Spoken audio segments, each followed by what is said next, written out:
ஒரு அழகான வீடு, அந்த வீட்டில் ஒரு அழகான தேவதை இருந்தது. அது என்ன அழகான தேவதைன்னு நான் சொல்கிறேன்னு நீங்கள் நினைக்கலாம். அழகை தான் இங்கே எல்லாருமே ரசிக்கிறாங்க, அப்படி தான் சொல்ல முடியும். அந்த அழகான தேவதையை அவளோட கணவன் அவ்வளோ அன்பாக பார்த்துப்பான், தன்னோட விழி மாதிரி பார்த்துக்கிட்டான். அவங்களுக்கு பசங்க எல்லாமே இருக்குது. அந்த பசங்களுக்கும் ஒரு காலகட்டத்துக்கப்புறம் கல்யாணம் முடிக்கிறாங்க, அவங்களுக்கும் குழந்தை பிறகுது. இதை விட என்னோடய வாழ்க்கையில் என்ன மகிழ்ச்சி இருக்குன்னு சந்தோஷமாக தான் இருக்குது அந்த அழகான தேவதை. காலச்சக்கரம் கடந்துக்கிட்டு தானே இருக்கும். அந்த அழகான மனம் கொண்ட அழகு தேவதையின் அழகான வாழ்க்கையும் ஒரு இரவில் மாறி போயிடுச்சு. அவளோட கணவன் இறந்து போயிட்டான். அவளுக்காகவே துடித்த அந்த ஒற்றை இதயமும் நின்று போயிடுச்சு. கனவுகள் சிதைஞ்சு போயிடுச்சு. கனவுகளை மட்டுமா, அவளோட வாழ்க்கையும் சிதைஞ்சு போயிடுச்சு. உறவுகள் வர்றாங்க போகிறாங்க, இதுதானே, உறவுகள் வருவார்கள் போவார்கள், எல்லாரும் கூட இருக்க போகிறது கிடையாது. உயிர் மட்டும்தான் நம்ம கூட இருக்கும். அந்த அழகான தேவதை தனியாக நின்று அழுதுகிட்டு இருந்தது. தன்னோட அழகை இழந்துட்டு, அழகு போயிடுச்சு, இளமை போயிடுச்சு, வாழ்க்கையும் போயிடுச்சு. இல்லை, வாழ்க்கை போகல. ஏன்னா இந்த பசங்களுக்காக அவள் வாழ்ந்து தான் ஆகணும். தன்னை தேர்த்திக்கிட்டு அந்த பசங்களுக்காக வாழ ஆரம்பிக்கிறான்.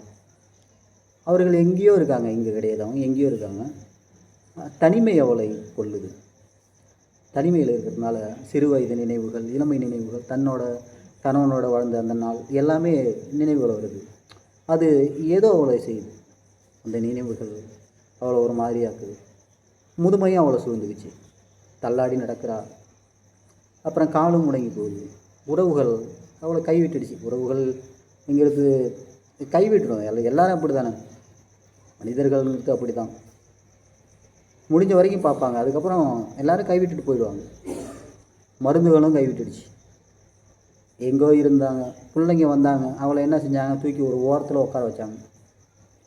அந்த அழகான வீட்டில் வந்து ஒரு மூலையில் உட்கார வச்சு அவளுக்கு வேண்டியதெல்லாம் கொடுத்தாங்க.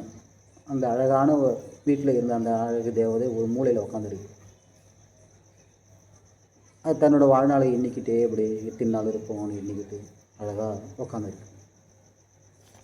இன்னொரு தேவதை வந்தது அந்த வீட்டுக்கு. இப்போ இன்னொரு தேவதை அதை அலங்கரிச்சுக்கிட்டு இருக்கு அந்த வீட்டை. இந்த காலச்சக்கரம் பயணிக்கிறது அதன் பாதையில். இதை யாராலையும் மாற்ற முடியாது. காலச்சக்கரம் பயணிச்சுக்கிட்டு தான் இருக்கும். அழகுங்கிறது தோல்லையும் இல்லை, மனசில் தான் இருக்குது. அவள் அந்த அழகு தேவதைன்னு சொல்லுவாள். அவள் மனதால் அழகானவள், அன்பால் அழகானவள், செயலால் அழகானவள். இப்போ நான் சொன்னதை நீங்கள் கதை நினைக்கலாம், ஆனால் கதை கிடையாது. இது எங்கே பார்த்தாலும் நடக்கிற உண்மை சம்பவங்கள். இறுதி காலங்கிறது எத்தனையோ இடங்களில் பார்த்துருக்கேன். ஒரு ஓரத்தில் அந்த வயதானவர்களை ஒதுக்கி வச்சுருவாங்க. அந்த வழிகள் இருக்கல, அந்த வழிகளை தான் நான் சொல்கிறேன். இது யாருக்கு வேணாலும் வரலாம். நாம் அன்பாக இருந்தோம்னா நிச்சயமாக நம்ம மேலே யாரோ ஒருத்தவங்க அன்பாக இருப்பாங்க.